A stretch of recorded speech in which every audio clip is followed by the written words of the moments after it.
It is being called the most exciting final in World Cup history.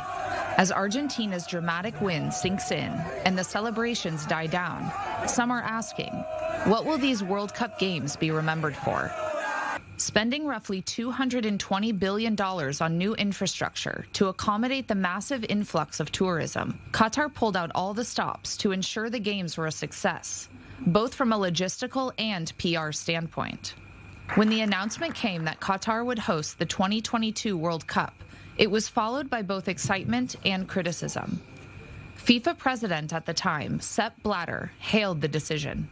There is one region in the world that have not yet been touched by this World Cup, and this is the Middle East, this is the Arabic world, and if I say also another culture, for not saying this time, another culture.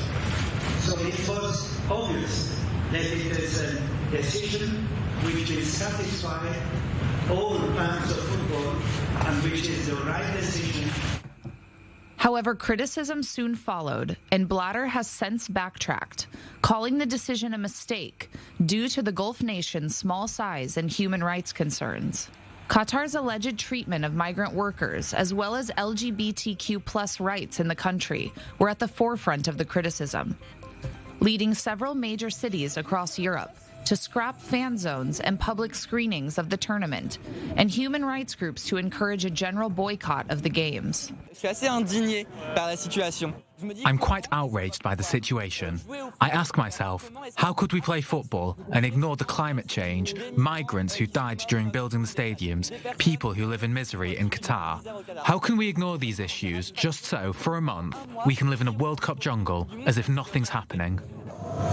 But all of these concerns did not stop the over 1 million visitors from around the world who traveled to Qatar to cheer on their teams. Several key matches and moments throughout the tournament will go down in World Cup history, including Saudi Arabia's jaw-dropping win over Argentina in the group stage, and Morocco's defeat of Portugal, making it the first Arabic-speaking and African nation to advance to the semifinals.